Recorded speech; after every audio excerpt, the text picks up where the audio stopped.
I'm in the middle and there's like a light beam and a light beam dodging some fucking lightsaber shit. Hey guys, what's up? Thank you so much for joining me today. This is Philosophy.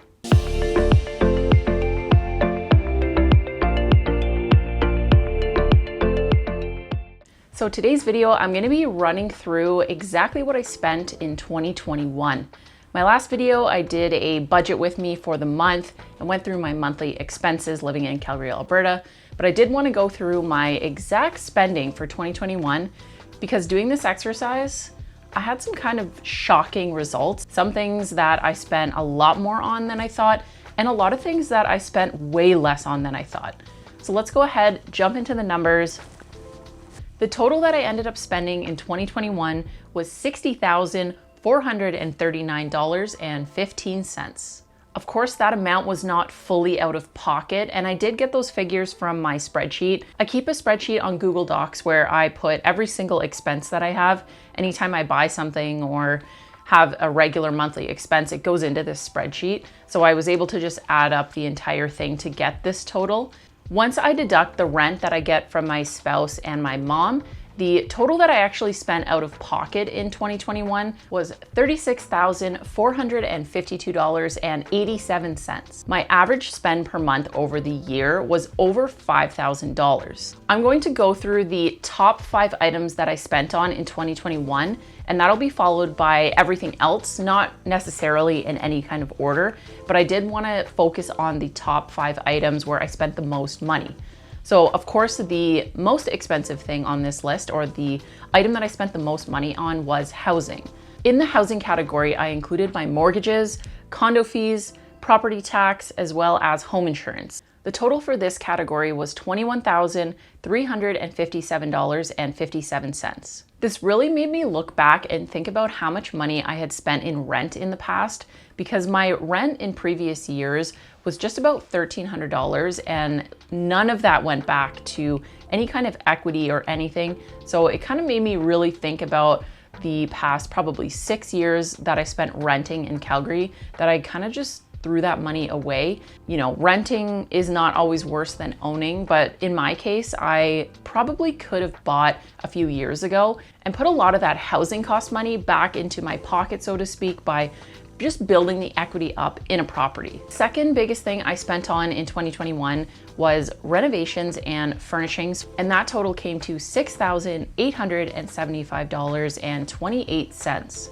When I initially purchased my first condo, the current place that I reside in, I had a budget of about $5,000 to put into the place to fix it up, paint, and get some furnishings, because I was moving from a 1-bedroom apartment to a 2-bedroom. And a lot of the furniture that I had in my previous rental life was not really the highest quality. So I wanted to upgrade a few items so that I could have them for longer periods of time and they would actually last.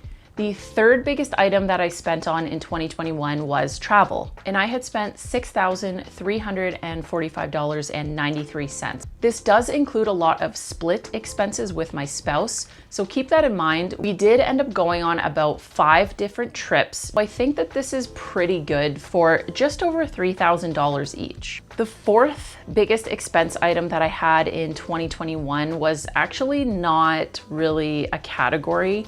I had gone through all of my expenses from last year, and at the end of it did a total, and I was off by about $5,000.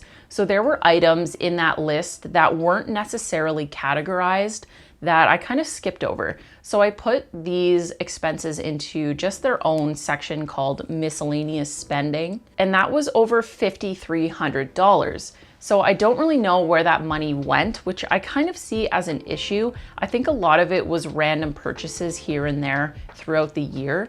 And I think I could do a much better job at budgeting and putting things in the correct categories. Even though I really break it down pretty intensely in my current spreadsheet, I definitely think this is eye-opening so that I can be a little bit better when it comes to impulse purchases. And that was one of my goals for 2022, was to really cut back on those random impulse purchases. The fifth largest item that I spent on in 2021 was home items and groceries. The reason why I put these two things together is because a lot of the times when I would go out and get groceries, I would also pick up some home items at places like Superstore or Walmart that carry both things. So I did clump this together, and keep in mind that this total is also split between my spouse and I, and that amount was $5,015.10. This is an average of about $418 a month for two people for groceries and a few home items here and there. So I think that that is pretty good. It is something that I want to improve upon just because I do feel like sometimes I could spend a little bit less on groceries and cook more at home. And I'm gonna get into eating out in a little bit as well. And you'll see that I think that I could actually move some of the money from eating out into getting groceries and eating a little bit healthier. So those are the top 5 items that I spent on in 2021. Now I'm gonna go through the rest of the items and just throw out numbers. They're not in any kind of order. Last year, my vehicle cost me about $2,343. My car is paid off, so this includes my insurance costs, gas, as well as regular maintenance. Last year, I also rented an apartment that was empty for a couple months, and that cost me $2,450. So the reason this happened was I was looking at buying a property a few months before our lease had ended in the apartment that we were in, and I wasn't really sure when I was going to find a place, but I didn't want to wait until the very last minute or the very last second of our current lease at the time to buy a place and settle everything and finalize it and move in. I ended up finding the perfect place a little bit earlier than I had expected. I had gone back and forth with my property manager at the time at the place that I rented, and they were completely unwilling to let me out of that lease early. I didn't want to lose out on the property that I really liked just because this company was gonna be really difficult. And if I could go backwards, I think I would have waited a little bit longer to actually start looking at properties, so I could have avoided wasting money on this. Eating out in 2021, I spent $1,538. This was split between myself and my spouse for the most part, so it averages around $120 a month for both of us. And he, of course, has some expenses as well where he paid on his end for some meals. But we do this thing where we go back and forth where one time I'll pay and one time he'll pay, and then sometimes we split as well. So I think $120 for myself on average is pretty accurate. This is something I definitely want to cut down on, specifically having alcohol while eating out. I am not a big drinker and I really don't like consuming alcohol while eating, but for whatever reason, I just feel pressured to have a drink when I'm out at a restaurant.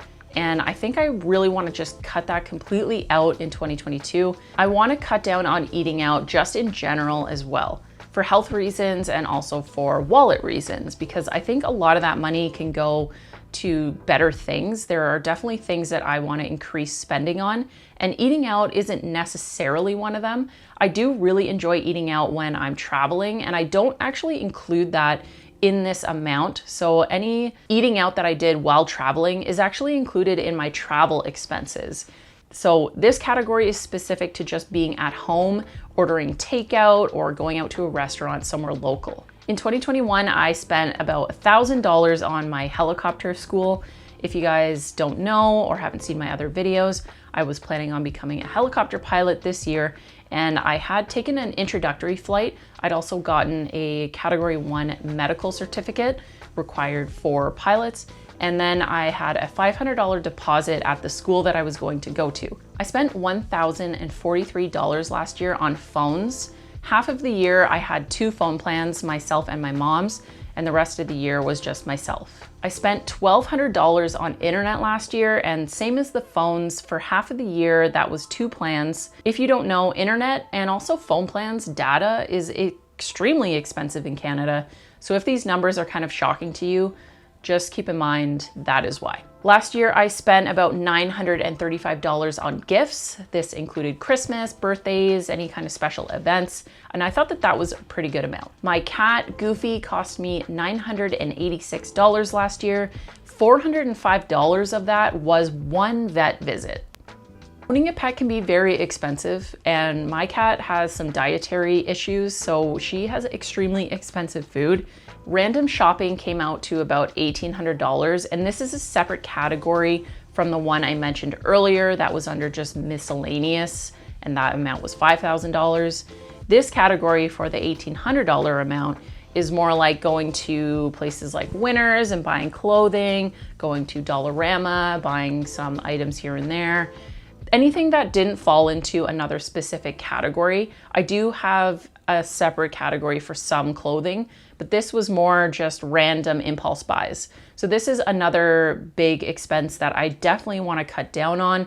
I really want to make sure that I'm spending my money on things that are going to last the test of time, because I do have a tendency to impulse shop and just kind of buy things as I'm at whatever store getting anything else. It's just an excuse to kind of grab an impulse purchase. So I definitely want to cut down on this area of my spending in 2022. Entertainment, which is events like concerts or hockey games, anything that's local in Calgary, I spent $232 on. And a few of these events were split with my spouse as well. This is a really low amount. I'm kind of assuming because of COVID, there wasn't a whole lot going on, and I would like to increase my spending in this category specifically. I spent about $127 on Netflix in 2021. My bank fee was $48. I spent about $926 on electricity, and again, half of the year was 2 properties and the other half was just 1. So Goodwill, thrifting, Value Village, this is the category that I thought I was gonna be blown away by with how much I spent. But it was actually only $690. That's pretty good considering I was going to Goodwill probably once every 2 weeks. So I do put a lot of the items that I get, try for a bit, and then end up not liking onto Poshmark. So I am getting some of that money back, but I was pleasantly surprised that I only spent about $700 in this category. I thought it was definitely more than $1,000 at the very minimum. So I do give myself a really hard time about thrifting and going out and spending money on clothing. And I think I need to give myself a little bit of a break on this because thrifting is so much fun. It's one of my biggest hobbies. It's something that I really enjoy. And for the price, I think that it is worth it. I did say in one of my other videos that I was gonna try and do a no spend year. And I did include thrifting and Goodwill in this, but I think I'm gonna take that out because it's too much fun. I just like it too much. Last year, I spent about $257 on alcohol. Like I said earlier, I don't drink a whole lot, so this was just buying things every now and again. Sometimes they were gifts for other people. Sometimes it was just to bring to a party to share with other people. So this I was also surprised by. I thought it would be a lot higher. So that wraps it up for what I spent in 2021. I really recommend that you guys also try this out because it was very eye-opening to me to see where I could really cut back on and things that I wanted to put more money into. Try it out this year and then next year go through your expenses from the previous year and I think you'd be surprised. Thanks so much for joining me today. I hope you guys enjoyed this video and I will see you in the next one.